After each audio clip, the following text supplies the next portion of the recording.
Hello dear students, आज हम 10th class के डेमोक्रेटिक पॉलिटिक्स यानी सिविक्स के बहुत ही इंपॉर्टेंट चैप्टर फेडरलिज्म के बारे में देखने वाले हैं। ये चैप्टर बहुत ही इजी है, आसान है, इंटरेस्टिंग भी है। तो इस चैप्टर में एक्चुअली हम देखेंगे exactly what is federalism. Federalism actual में होता क्या है और इसके क्या की फीचर्स होते हैं। स्टूडेंट्स, पिछले चैप्टर में आपने different types of power sharing के बारे में पढ़ा था। उसमें एक vertical form of power sharing भी आपने पढ़ा कि इस प्रकार से वर्टिकली ऊपर से नीचे पावर को शेयर किया जाता है। एक्चुअली इस प्रकार के फॉर्म को ही हम फेडरल फॉर्म कह सकते हैं। सिंपल शब्दों में मैं अपने इंडिया का एग्जांपल लूँ तो हमारे इंडिया में एक सेंट्रल गवर्नमेंट होती है जो इंटायर कंट्री को चलाती है, और डिफरेंट डिफरेंट स्टेट के लिए डिफरेंट डिफरेंट स्टेट गवर्नमेंट भी होती हैं। स्टेट गवर्नमेंट के पास अलग पावर्स होती हैं और स्टेट गवर्नमेंट की सेंट्रल गवर्नमेंट की अलग पावर्स होती हैं। तो इस प्रकार की जो गवर्नमेंट की फॉर्म होती है उसको हम फेडरल गवर्नमेंट कह सकते हैं। एक्चुअल में जो बड़े लार्ज कंट्री हैं, पॉपुलेशन या एरिया पॉइंट ऑफ व्यू से जितने भी बड़े लार्ज कंट्री हैं वो इस प्रकार के फॉर्म ऑफ गवर्नमेंट को अपनाते हैं। जरूरी नहीं कि हर देश इसी फॉर्म ऑफ गवर्नमेंट को अपनाए, लेकिन ज़्यादातर जो देश डाइवर्स हैं, लार्ज हैं, पॉपुलेशन बड़ी है, एरिया ज़्यादा है और डाइवर्स हैं, वो इस प्रकार के फेडरल सिस्टम को अपनाते हैं। लेकिन एक देश ऐसा भी है जो पॉपुलेशन एंड एरिया में लार्ज होते हुए भी फेडरल फॉर्म ऑफ गवर्नमेंट को नहीं अपनाता, और कुछ कंट्रीज ऐसी भी हैं लाइक बेल्जियम जो स्मॉल होने के बावजूद भी, छोटी छोटी कंट्रीज होने के बावजूद भी फेडरल फॉर्म ऑफ गवर्नमेंट को अपनाते हैं। तो आइए हम देखते हैं कि एक्चुअल में फेडरलिज्म होता क्या है, क्या इसके की फीचर्स हैं। तो students, federalism is a system of governments. Federalism is a system of government in which the power is divided between a central authority and various constituent units of the country। तो it means जो federalism होता है एक government का ऐसा system है जिसमें power को एक सेंट्रल अथॉरिटी और उसके डिफरेंट स्टेट्स में डिवाइड किया जाता है। इसमें यूजुअली 2 लेवल्स ऑफ गवर्नमेंट होते हैं। मिनिमम 2 लेवल्स तो होते ही होते हैं, ज़्यादा भी हो जाते हैं। जैसे हमारे इंडिया में 3 लेवल्स ऑफ गवर्नमेंट है, सेंट्रल गवर्नमेंट है, स्टेट गवर्नमेंट है, and further you can say local government है। तो पिछले चैप्टर में हमने बेल्जियम को देखा था, किस तरह से बेल्जियम ने अपने आप को यूनिटरी फॉर्म ऑफ गवर्नमेंट से फेडरल फॉर्म ऑफ गवर्नमेंट में शिफ्ट किया या चेंज किया। किस तरह से उसने अपने सेंट्रल गवर्नमेंट की पावर्स को स्टेट गवर्नमेंट्स में डिवाइड किया या शेयर किया। तो ये यूनिटरी फॉर्म ऑफ गवर्नमेंट क्या होता है भाई? यूनिटरी फॉर्म ऑफ गवर्नमेंट में 1 लेवल की गवर्नमेंट होती है या एक सेंट्रल गवर्नमेंट होती है, उसकी कुछ सब यूनिट्स होती हैं जो उसको सबऑर्डिनेट होती है, इसके अधीन काम करती हैं। इट मीन्स पावर एक जगह सेंट्रलाइज्ड होती है। जब पावर एक जगह सेंट्रलाइज होती है तो इसको यूनिटरी फॉर्म ऑफ गवर्नमेंट कहते हैं।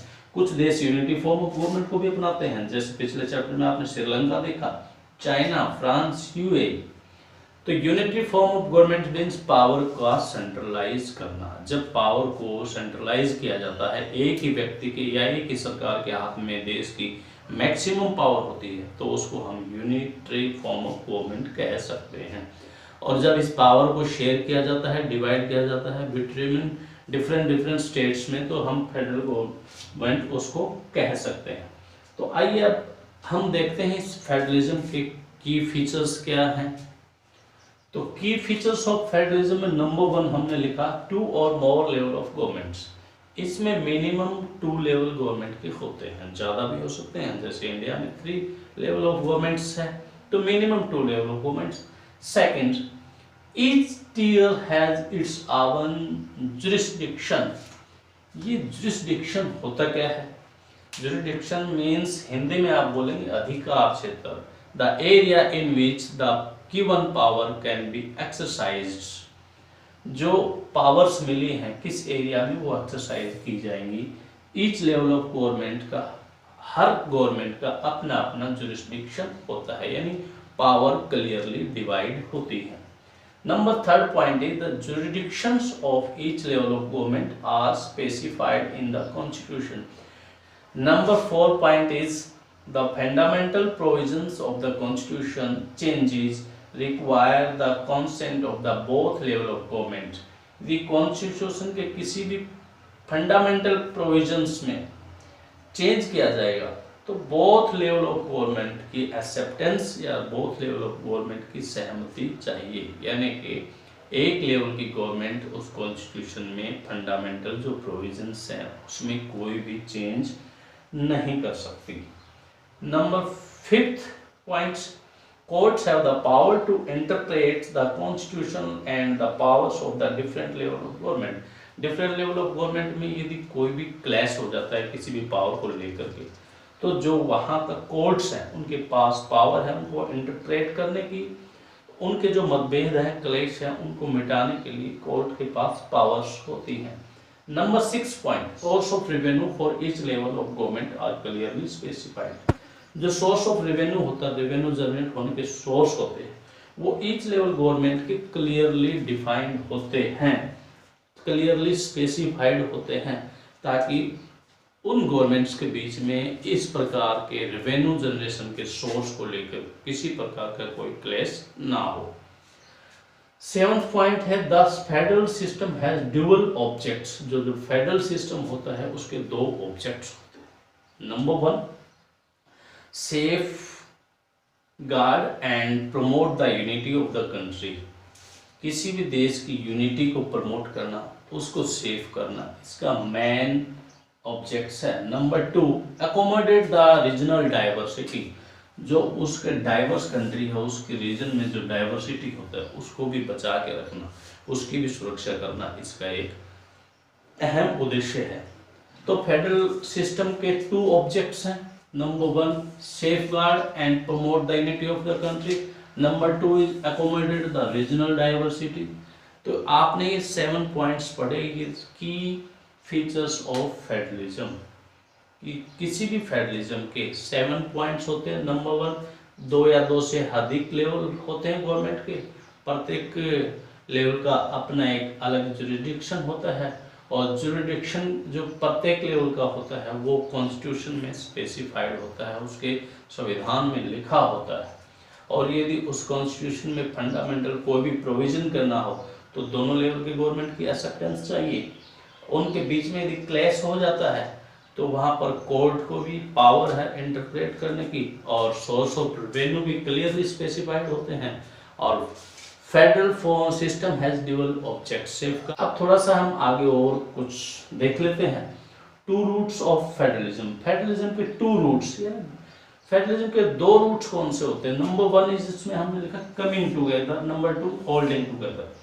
कमिंग टुगेदर क्या होता है? जैसे आप देख रहे हो coming together USA, Australia, Switzerland, ये इस प्रकार के देश हैं जो छोटी छोटी स्टेट्स मिलकर के एक यूनियन गवर्नमेंट बनाती हैं, सेंट्रल गवर्नमेंट बनाती हैं अपने आप को ज़्यादा पावरफुल करने के लिए।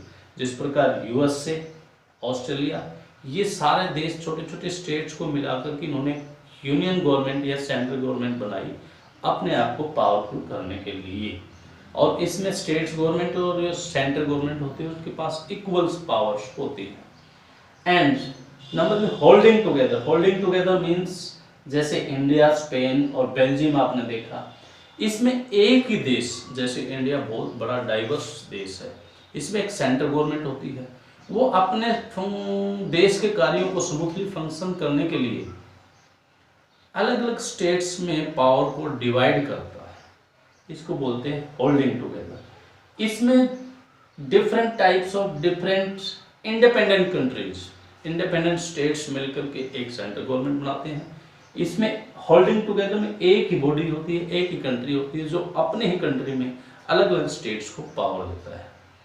तो ये था कुछ फेडरलिज्म के बारे में कि actually what is federalism, exactly what is federalism, what are the key features of federalism, what are the 2 routes of federalism. अब हम देखेंगे कि हमारा देश भी एक फेडरल कंट्री है, फेडरल फॉर्म ऑफ गवर्नमेंट हमारे देश इंडिया में, तो वो कौन सी चीज़ें हैं जो हमारे देश को एक फेडरल कंट्री बनाती हैं, ये हम नेक्स्ट वीडियो में पढ़ेंगे। Thank you.